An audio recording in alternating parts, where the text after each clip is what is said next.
that capitalism, with its free market and profit motive, is based on selfishness and produces selfishness, while socialism is based on selflessness and produces selflessness.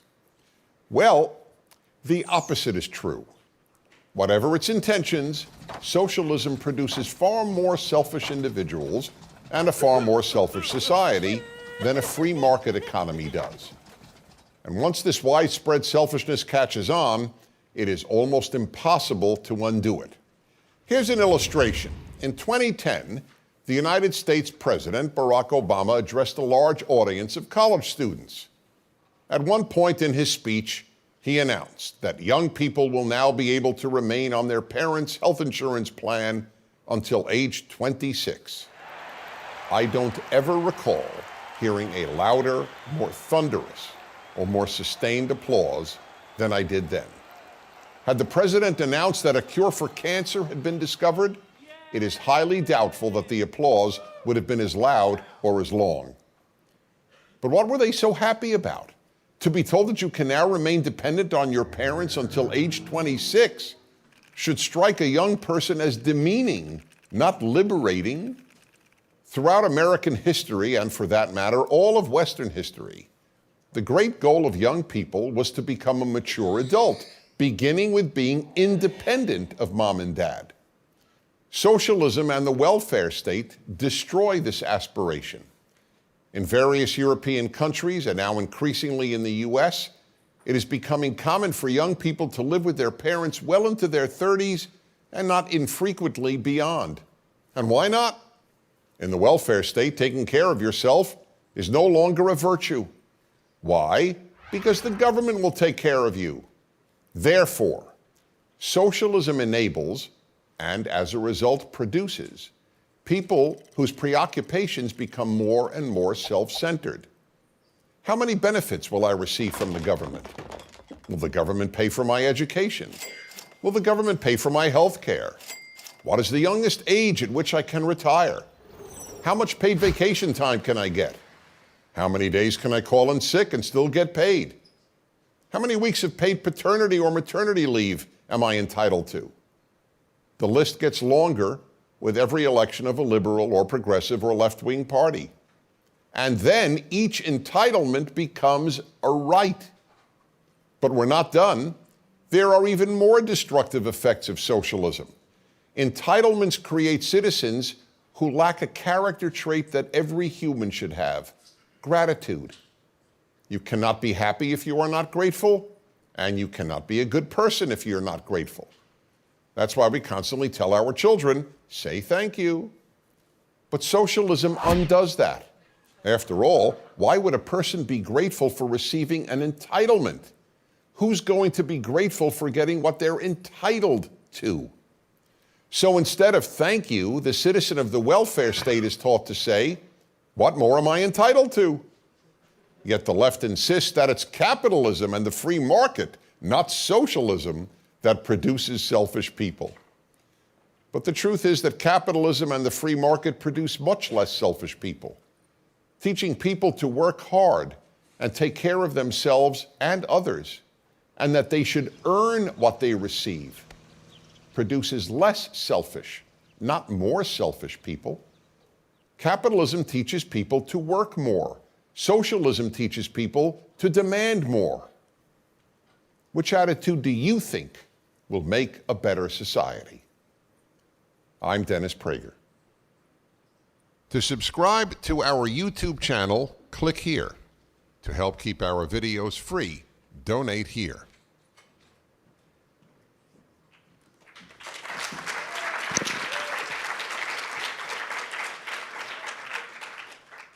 Hello, everyone. It is my pleasure to introduce to you a man who is widely regarded as one of the most eloquent and powerful speakers of his generation, and one who has influenced many of us, and myself included, with his wonderful 5-minute Facebook videos, beautifully explaining conservative principles. Dennis Prager has lectured in nearly every one of the 50 states and on all 7 continents. Every week, Monday through Friday, he hosts a widely popular and influential nationally syndicated radio talk show, The Dennis Prager Show. He can also be seen regularly on television, spanning programs such as Larry King Live, Hannity and Colmes, Hardball, CBS Evening News, The Today Show, and other news shows, commentating on current events. In addition to his daily radio show and lecturing, Prager is a prolific commentator, writing a weekly column that is syndicated in the Creator Syndicate. His writings have also appeared in other publications, including the Weekly Standard and the Wall Street Journal. He is the author of 4 books: The 9 Questions People Ask About Judaism, the most widely used introduction to Judaism in the world, Why the Jews? The Reasons for Anti-Semitism, and 2 bestsellers, Think a Second Time and Happiness is a Serious Problem. Prager has also produced 3 films, For Goodness Sake and For Goodness Sakes 2, as well as Israel in a Time of Terror, a compelling documentary on the way Israelis deal with terror attacks. Prager was a fellow at Columbia University's School of International Affairs, where he did graduate work at the Middle East and Russian Institutes. He has taught Russian and Jewish history at Brooklyn College. President Ronald Reagan appointed him to the U.S. delegation to the Vienna Review Conference on the Helsinki Accords. He has also received an honorary doctorate of law from Pepperdine University. Please join me in welcoming Dennis Prager.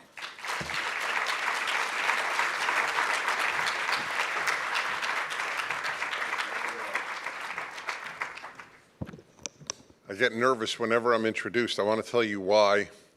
You never know what will be said, even if it's read.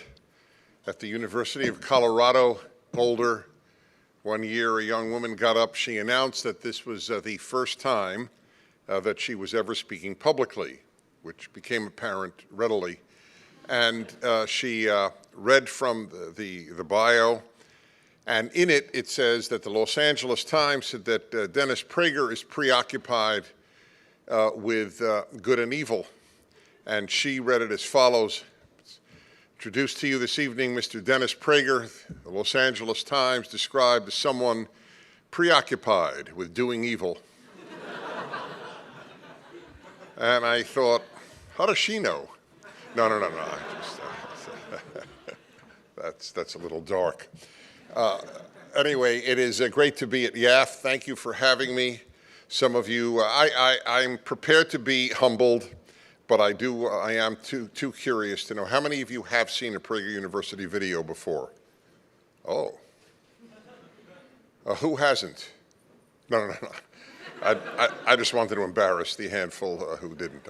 I'm very touched and I'm very happy because we're losing the battle for the United States. I need to say something in advance with regard to my talk. It's a very tough line that I walk every day on my radio show because I totally understand. I've been broadcasting for 33 years consecutively. I understand how to make a good show, or I would have looked for a different line of work a long time ago. So the very thin line I have to walk is between telling it as bad as it is, but not depressing my audience. It is not easy. It's part of the reason that I thank God blessed me with a very goofy sense of humor, and it has bailed me out in life personally, and I think bailed the show out, because we do have a lot of laughs. But I have the same dilemma in speaking to you. You know, don't you want to inspire young people? Isn't that the whole point? No, that's not the whole point. The whole point is to tell you what's happening. That's the whole point. And what's happening is that the American Revolution is being undone. I mean that literally. I took a vow in my first year of radio never to engage in exaggeration or hyperbole, because over time you just lose your credibility. And just an aside, credibility is all we have. It's the biggest thing we have. And even, not even lying, just getting a reputation for exaggerating, you'll begin to erode your credibility. So when I say that the American Revolution is being undone, it's unraveling, I mean that literally. So I'd like to explain to you as clearly as I can in the time that I have what the war is about. There is a war for America. My belief is that we are threatened externally by Islamic terror, by Islamism, and I'll explain Islamism as opposed to Islam, and I wrote 2 more books since that bio was written, and I only mention that because one of them is my life's work, really. It explains Americanism, leftism, and Islamism. It's called Still the Best Hope. And that really does explain them. Islamism is the belief that Islam should be society's religion and that Sharia may be imposed. That's what Islamism is. I use terms very precisely, and I want you to know what it is. Even Islamists, however, are within 2 categories: those who wish to impose it violently and those who wish to impose it through democracy. Of course, it's not a fully clear distinction, because even if you have it through democracy, what about the 40% of the people who don't want Sharia to dominate their lives? I'm talking about Muslims, forget non-Muslims. But anyway, I just wanted you to understand. Externally, there is a threat, a real threat, as you well know, to the Western world. Internally in the United States and in the West, there is a more dangerous foe to our culture and way of life, and that is leftism. Leftism is not liberalism. I have no problem with liberalism. I have a great deal of affection, in fact, for classical liberalism. I'm talking about leftism. Leftism is as desirous as undoing Western civilization as the Islamists are. There's a big difference. One is violent and one isn't. Obviously, I have leftists in my family. They don't want to kill me. Well, maybe that was overstating it. But in any event, we love each other, and I have no problem. By the way, that too is a very important thing to understand. Nice and wonderful people can have terrible ideas. You must understand that, because it's confusing. They don't believe that. They believe that we are evil. We believe they are wrong. It is one of the great differences between left and right. We are definitionally evil. I will come back to that. They are not necessarily evil. There are evil leftists, but not all people on the left are evil. Some of them are kind and wonderful. They're misguided, and they're doing as much damage as the evil ones, but good people doing bad things is a history of the world. Let me tell you from my religion, you heard I've written an introduction to Judaism. So I'm a practicing Jew, and I've written a lot. I'll tell you a very interesting insight of Judaism. You are born the Jewish view is that you are born with 2, in Hebrew it's yetzer, which means creative impulse, or urges. One to good and one to bad. Makes perfect sense. And they're in constant battle throughout your life, and you should have the good impulse conquer the bad impulse. It's pretty basic and simple. I met a rabbi many years ago. I went to for advice in my 20s. He was a prominent American rabbi, and he said to me in passing, he said, "Dennis, I want to tell you something." And he used the Hebrew terms. I'll use it in English. He said, "You know, I want you to know, I pretty much have my evil impulse under control. I can really say that. It's my good impulse that gets me into trouble." It was one of the most brilliant things ever said to me. Good impulse, good intentions mean nothing. Nothing. The road to hell is paved with good intentions. That is one cliche that is true. Meaning well doesn't mean anything. Most people who are, as you saw in the video, oh, socialism, we want to take care of people. Yeah, but it produces terrible results. Better people are produced on the selfish end, if you will, of capitalism than from the selfless end of socialism. Good intentions don't mean anything. Results are everything. Everything. I speak in churches as much as I speak in synagogues, and I'm very involved in both with both Christians and Jews in life. I'm very blessed that way. So I always kid my Christian friends, even at their churches, because Jews and Christians have a very different way of raising charity for their church or synagogue. In Christian life, they say, we're sending a hat, or not a hat, a bowl or whatever it is. Please, whatever the Lord prompts you to give, please give. And so people, they feel the Lord prompts them to give $1, and they put in $1. At the synagogue, I have seen this actually. When they will have a big fundraiser, they'll go, all right, Bernstein, we see you had a really good year last year. What do you say? The Torah says give 10%. They never say to Jews, give what your heart desires, and they raise more money. That's it. It's as simple as that. The well-intentioned, I'll follow my heart. Yeah, you get $1, $5. The other one, hey, you owe 10%. You get a lot more money. And you could do a lot more good. Mormons do the same thing. Some Christian groups tithe. Some Catholics tithe. Anyway, don't rely on the heart. Rely on what is right. Okay. We have a battle. The battle is the American Trinity versus leftism. This American Trinity idea came to me about 20 years ago as I was getting ready to go to bed one night. And I took out the coins in my pocket, and I looked at them, and all of a sudden I had the answer to the question, what is America about? It's not easy to answer that question, and I had devoted my life to talking and writing about this. And the answer is on every coin and every banknote. We have a trinity, just like Christianity has a trinity, America has one.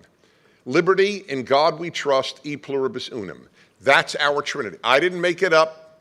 It's on every coin. That's our trinity. No other country on earth has those three principles as its guideline. It is a uniquely American value system.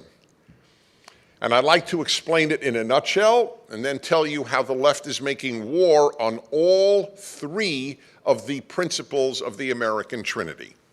So number one is liberty.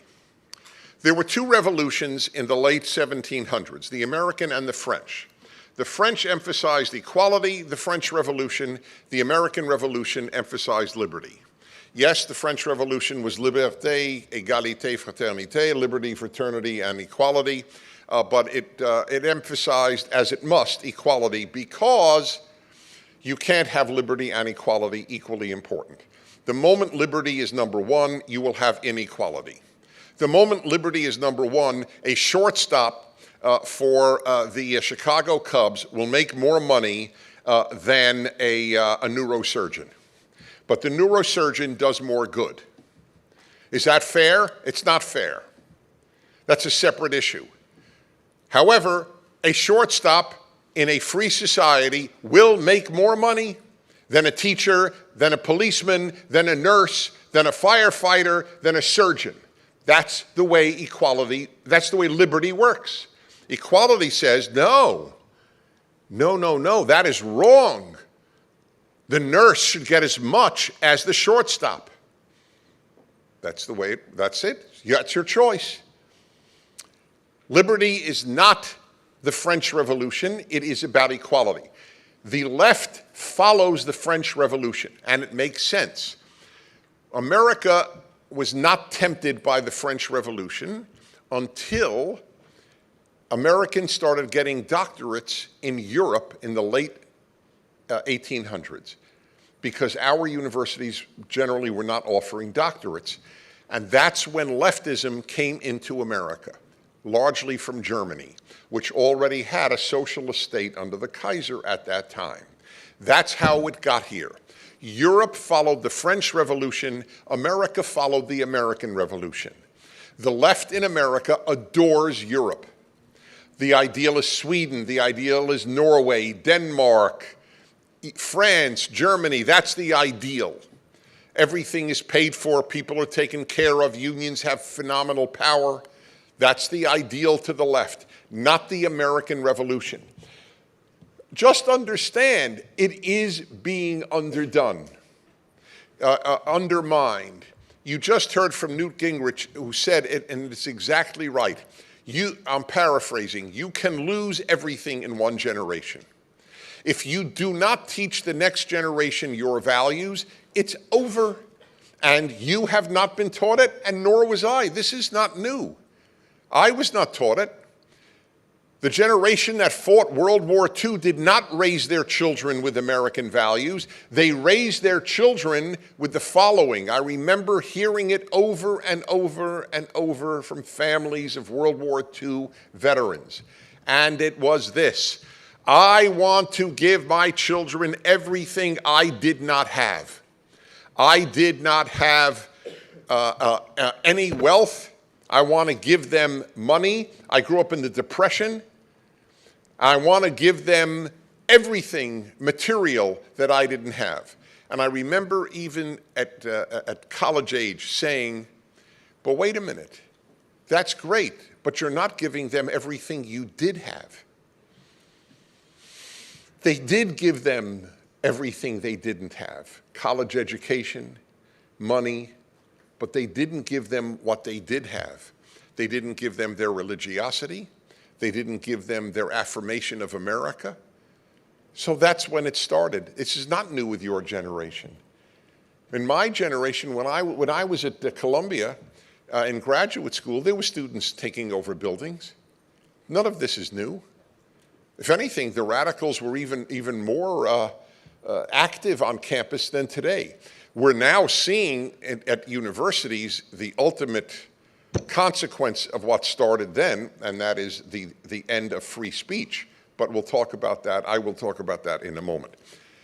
So number one is liberty versus what the left wants, which is material equality. We believe in equality, the equality of birth in the sense that we're all created in God's image, and all men are created equal in that sense, but we don't believe in equality of result. Number two, in God we trust. Some of you are undoubtedly secular, some of you might even be atheist. It doesn't matter. The United States was founded on the proposition that God is necessary for liberty. And I need to explain this, and if you are an atheist, you need to confront this. Now, I know atheists who say, I agree with this. God is necessary. I personally don't believe in God, but I understand that God is necessary for liberty. And the founders all said this, all, that's what you have to understand. Jefferson, Franklin. I cite in my book, the one on America, Islam, and the left, I cite in there Benjamin Franklin. Benjamin Franklin is called a deist, which it's a lie. I hate using the word because there's nothing worse than a lie.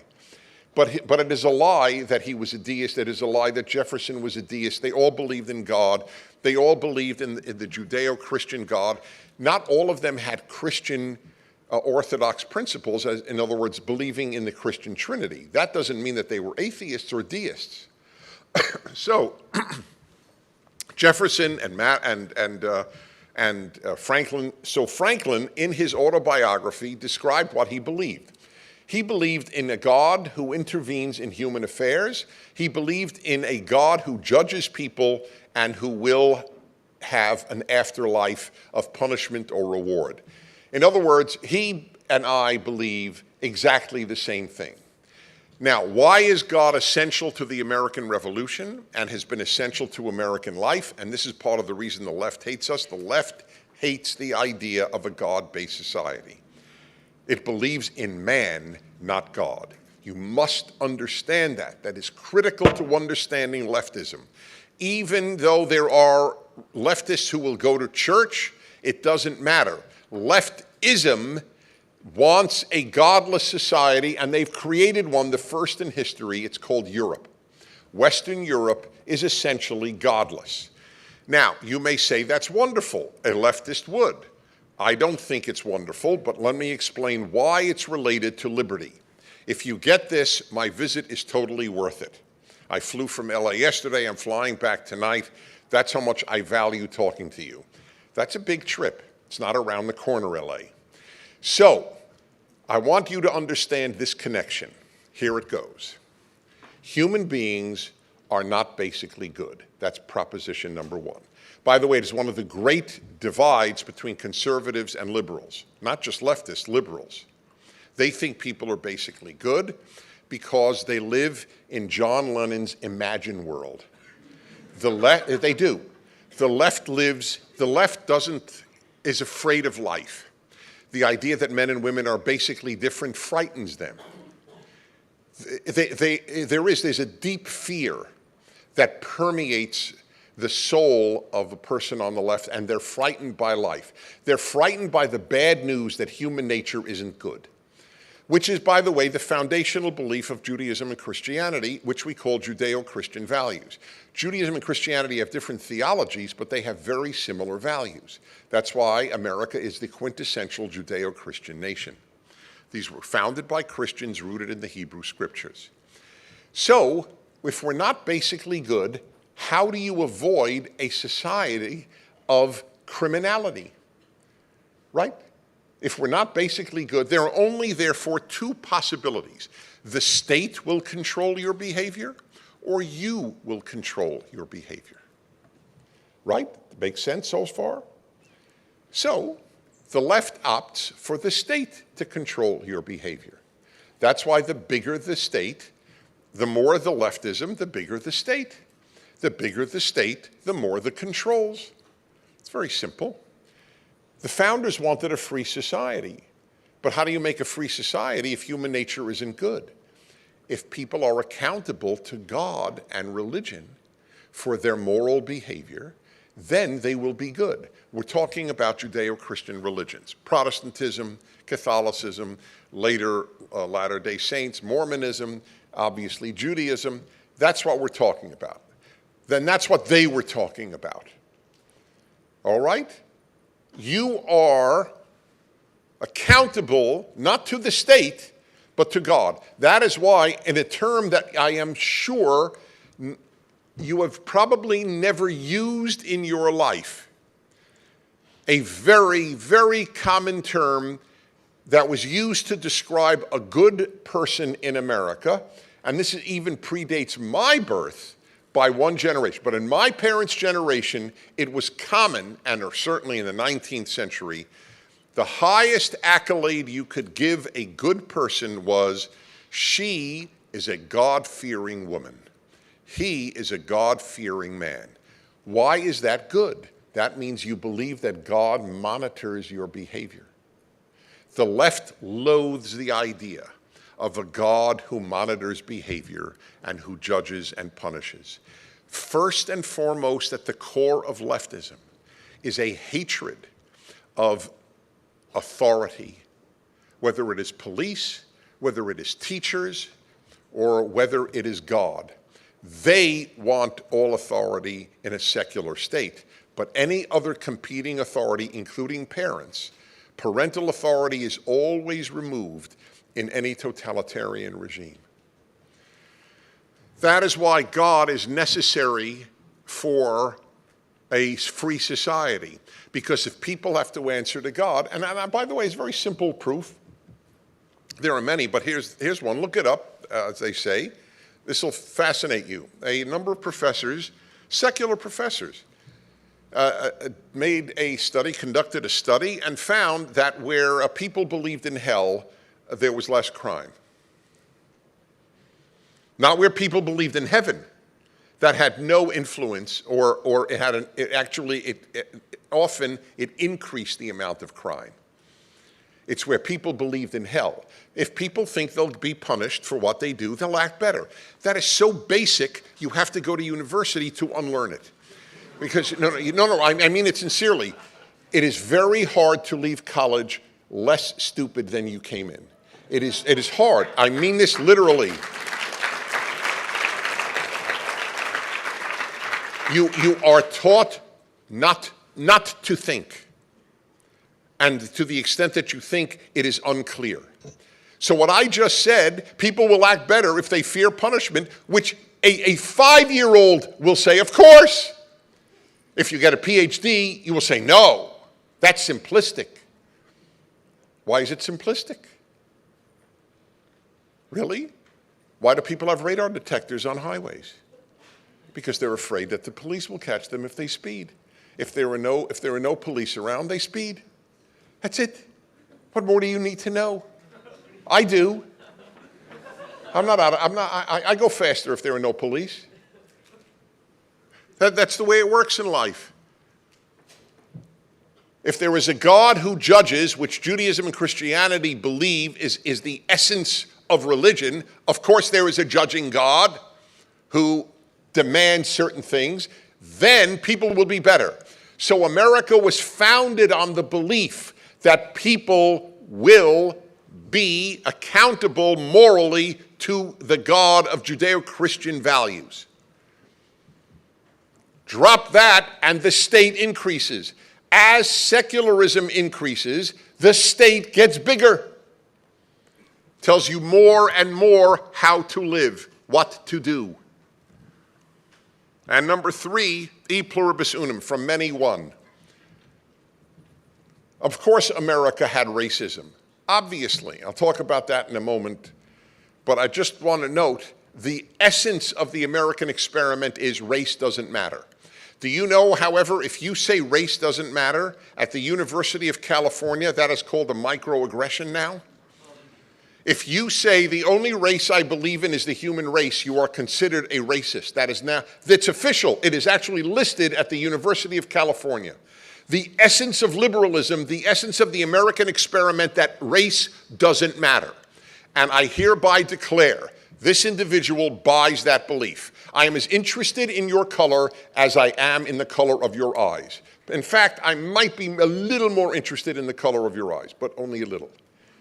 So I will go to an even more trivial aspect. Your color is as important as your shoe size, okay?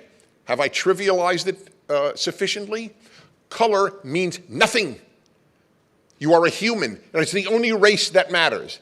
That is what America always believed. That is what Martin Luther King believed. But it is not what the left believes. The left actually believes race is important. They're racists. They are pure racists. The only other group to say race was important were Nazis. I'm not calling the left Nazis. I'm merely telling you how despicable. No, I'm not. It would be irresponsible. But how irresponsible it is, the notion that race matters. Cornel West wrote a book, Race Matters, but it doesn't, nor does his book, but that's a separate issue.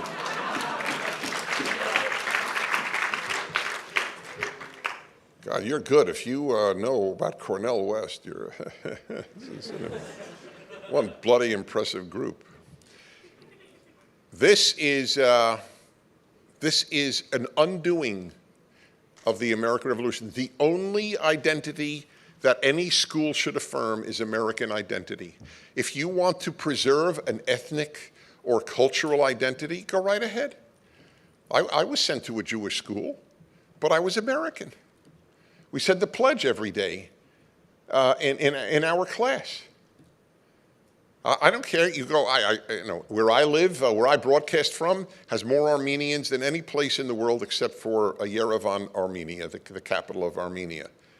I don't care if they send their kids to Armenian schools. It means no, that's fine. Go to any school you want. Preserve any language you want. I think it's beautiful. That's fine. But we're all American. That's the difference. And by the way, we have done a better job than any country in the world assimilating people. So let me make a declaration. We are living in the least racist, the least racist, multi-ethnic, multiracial country that has ever existed in the world. To call America racist is a libel. This is a non-racist country. It has racists in it. Of course it does. I know that. There are anti-Semites in America. But it is not an anti-Semitic country. I could say as one who is not only a Jew, but has taught Jewish history on the college level and written books and hundreds of articles on Jewish themes, this is the most pro-Jewish country Jews have ever lived in the history of the Jewish people. Are there anti-Semites in America? So what? Yes, of course. But it's a good country for Jews. It's a good country for blacks. How about this? If you know this, I'll just leave. Did you know that more black Africans have come to the United States willingly than came as slaves? New York Times statistic from the 1990s. More black Africans have come to the United States as willing immigrants than came on slave ships. And that's with the difficulty of ever getting into the United States if you're not from Latin America, where you could walk over a non-border. I'll never forget, I was at JFK last year and having my shoes shined. And the guy was a black guy, and I talk to everybody. I love talking to people. It's one of my hobbies in life. So I was talking to the guy, and I said, where are you from? And I don't remember what country he was from, but he was not American-born. So I said to him, listen, I'm just curious. Do you think America's racist? Now, it was very interesting what happened then, because it was clear that he felt a little funny. Now, you could say he felt a little funny because I'm white and he'd feel funny saying, yeah, it's racist. But I don't think that most people who think it's racist feel funny saying it's racist. They actually want to tell you it's racist. So he looked up and he said, well, to tell you the truth, no. He found it hard to admit as a black man that it wasn't racist, because to say that is to be a traitor to all of leftism and the belief that you're a traitor to fellow blacks. He thought it's the greatest country on earth. He couldn't believe his luck moving here. Americans aren't racist. And with regard to racism, please understand, all of humanity throughout history was racist, and all of humans in history had slaves. So the intelligent person doesn't ask, why did America have slavery? The intelligent person asks, why did America abolish slavery? It's the same thing.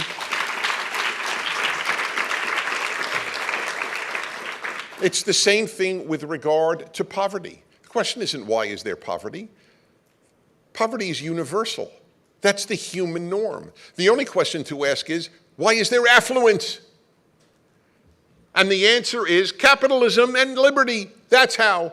Liberty and capitalism, you get affluence. Try it anywhere, anywhere.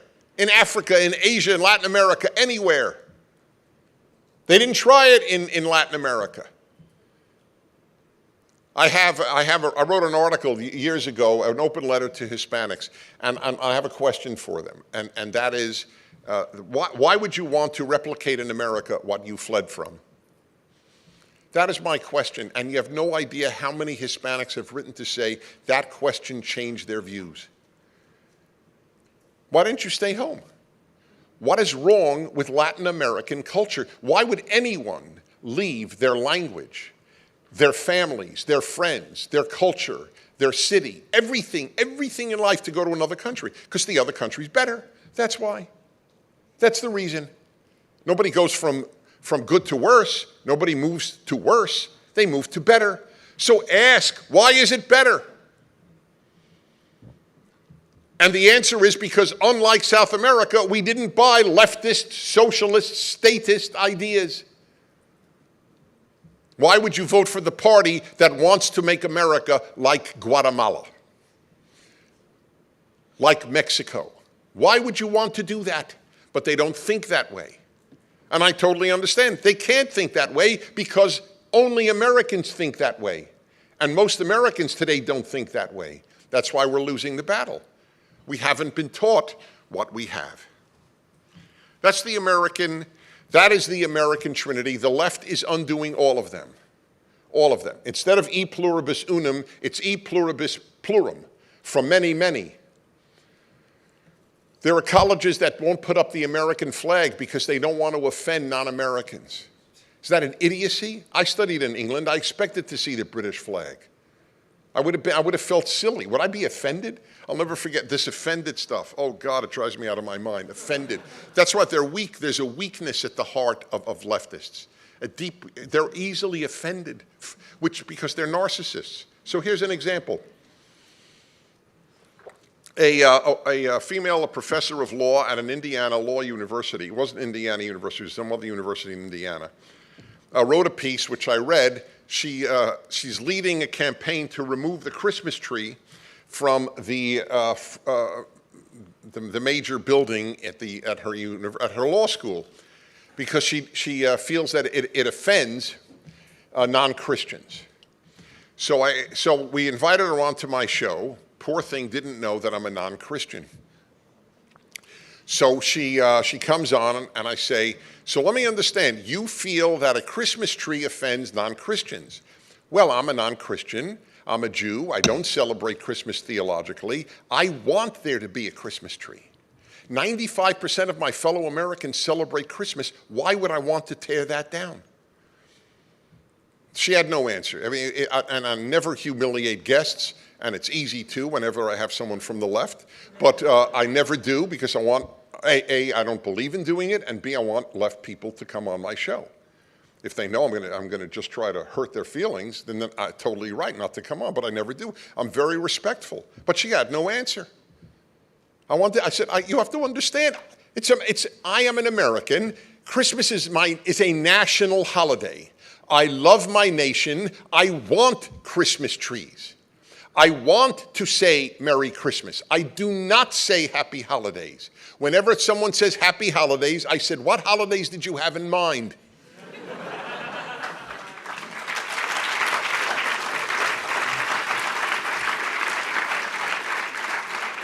Do you understand how narcissistic and how nihilistic even it is, the idea that you're offended if you hear Christmas and you don't celebrate it?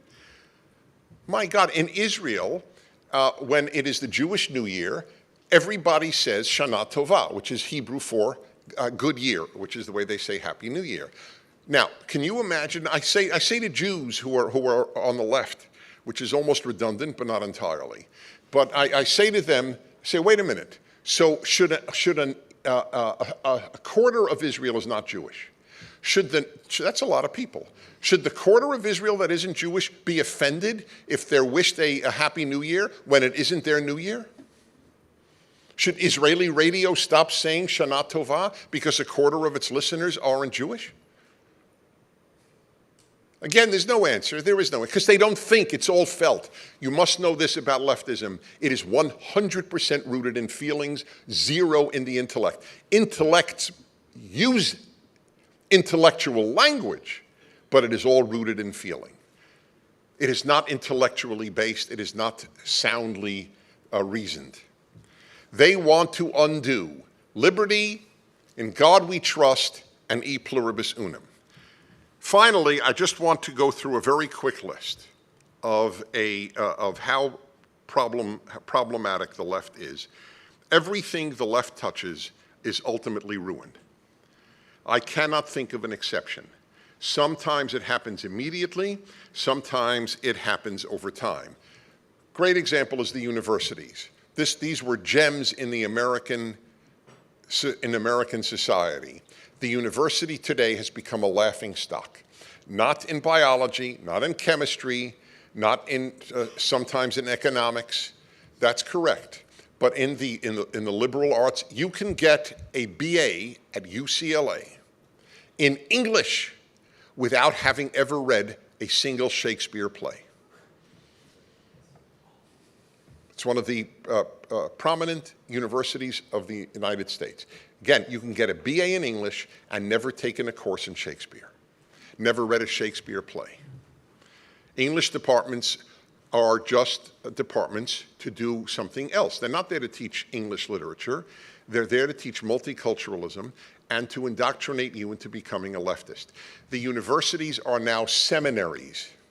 Christian seminaries are there to produce Christians, and universities are there to produce leftists.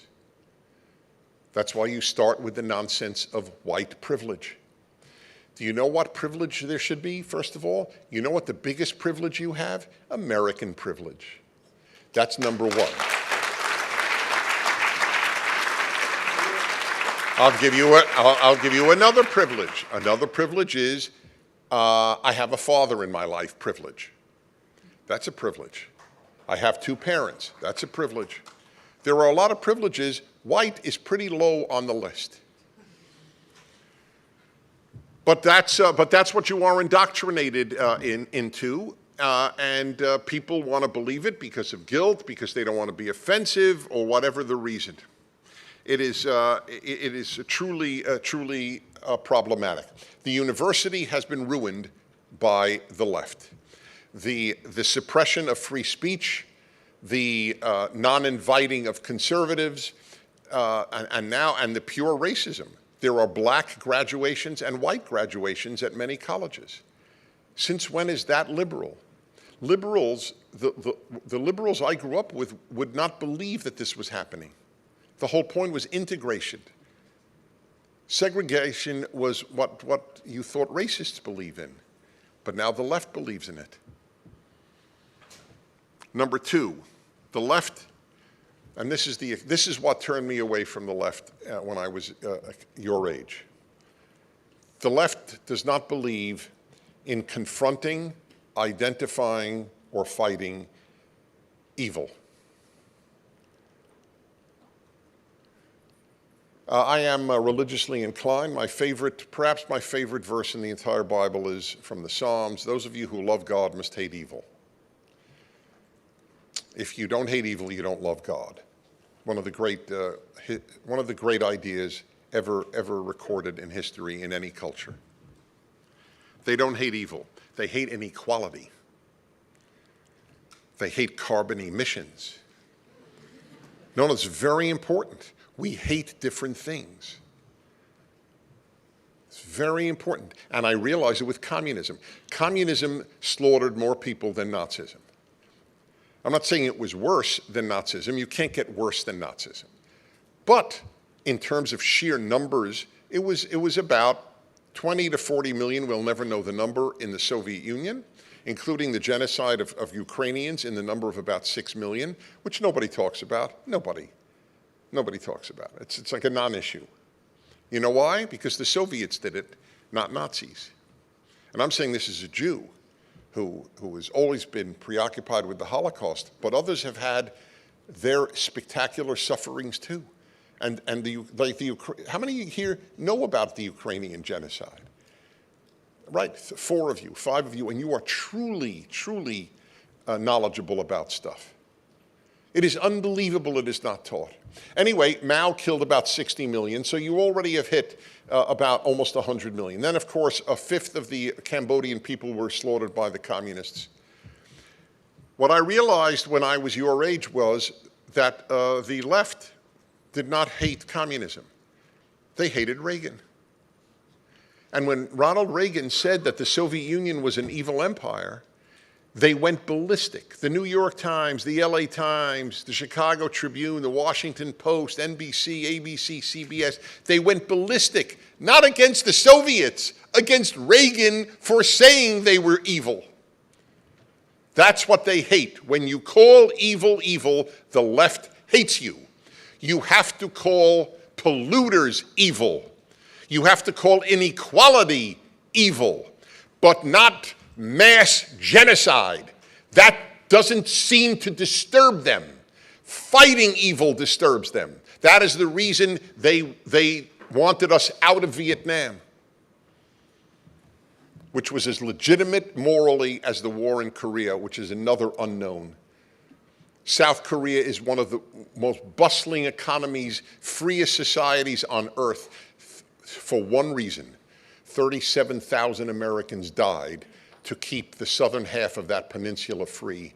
The northern half is a large concentration camp.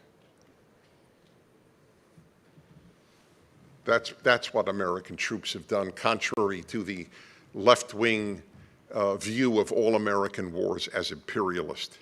Evil is the Achilles heel of the left. They're crazed about carbon emissions. Do you know what the Secretary of State of the United States said yesterday? You do know?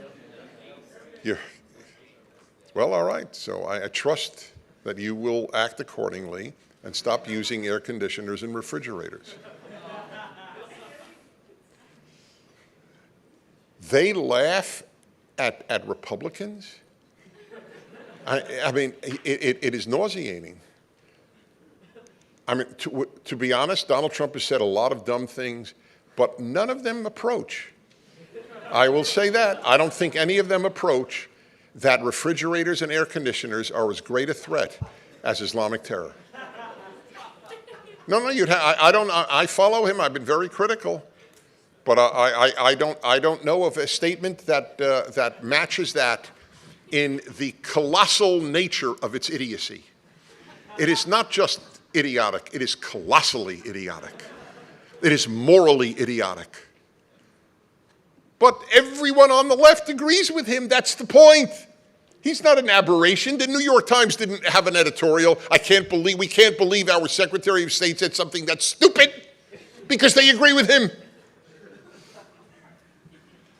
National debt of $19 trillion.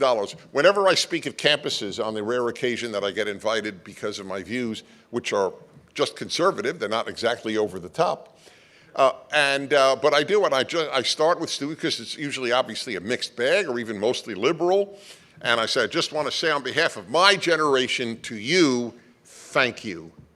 Never has any generation decided to take on the debts of a previous generation as you have my generation's debts. I can't thank you enough. You are really special. And they never hear this. We're spending like crazy, and you get to pay it. Somebody's going to have to pay it, or the economy will implode, and then you get war, civil war, and so on. So, right? I mean, $19 trillion. You can print all the money you want, which in fact the Obama administration has been doing, and that still doesn't solve the issue. I'm done in under 5 minutes, because I want to have time for you to have a Q&A. Anti-capitalism. It is unbelievable. There is one answer to this aside from what you just saw at the Prager University video. And by the way, most of the videos are not given by me, just that one happens to be.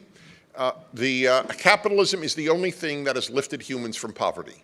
There is nothing else. This is the rule. Capitalism creates wealth, socialism spends it. Socialism has never created wealth. It cannot create wealth. That is not what it's supposed to do.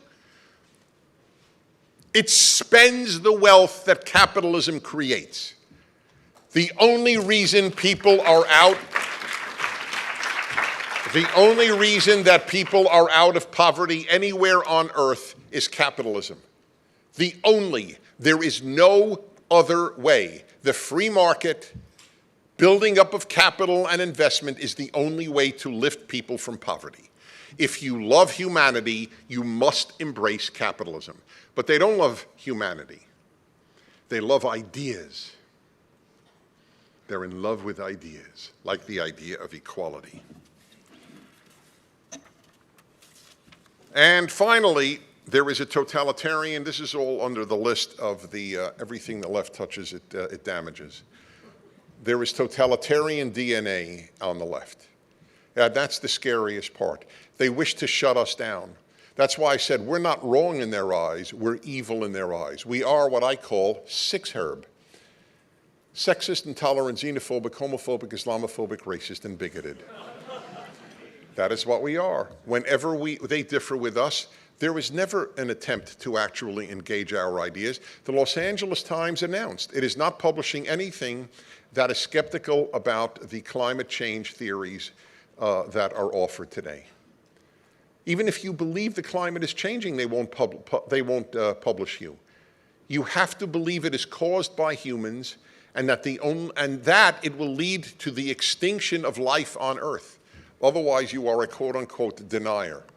We have scientists at Prager University videos like Richard Lindzen of MIT, longly regarded as the leading climatologist in the United States at the Massachusetts Institute of Technology. He's a quote-unquote denier. But we're called anti-science. That way they don't have to deal with us. So, folks, you got a big task. You literally have a country to save. I am just thrilled that you exist. I hope you're thrilled I'm existing. But because we need each other terribly. We do. This is the greatest country that ever was created. That is not a line of the right. That is a line of truth. That's why people want to come here. Let's save it, because it is the last best hope for mankind, as Lincoln put it. Where are you going to move if we fail? Thank you very much. Thank you. Thank you. Thank you very much. Thank you. Thank you. Thank you. Much appreciated. All right, I broadcast my show at noon, but so I still want to take to whatever time you can afford to questions, comments, and brief alternate speeches. So if anybody, folks line up at microphones, is that it? Yes, sir. Okay, please. And could you tell me your name and where you're from? Hey, I'm Josh, and I'm from the University of the great state of Tennessee. And I just had a question for any of my friends who are like confused or not sure, liberals. What is the best video that you have out there that I should show them first? Well, there are about 140 videos, and that's a very hard. We try to make everyone the best. That's why I guess it wasn't mentioned to you. We will have this year, we will have had 140 million views. Prager University right now is the largest maker of videos with our values in the world. And it is seen around the world, and that's because we work so hard on every single one. I would like them to see, if they're willing to see 6, to start them perhaps. I did a course, and remember, I only do about 1 out of 8 videos. But I did a course on differences between left and right, which is pretty powerful. And I don't yell at anybody. That's why people can watch. I don't call anyone names. I assume people have good intentions. But I think that series, Differences Between Left and Right, is life-changing. If there's one video, well, maybe if you like the one you just saw, because they think socialism is altruistic and capitalism is selfish. So that's a good one. So that would be my answer. But you would know best. So watch all 140 and let me know what you thought. I'm serious. I would like to know what any of you would think would be the best first video to show somebody. Okay. Is there anybody else? Right.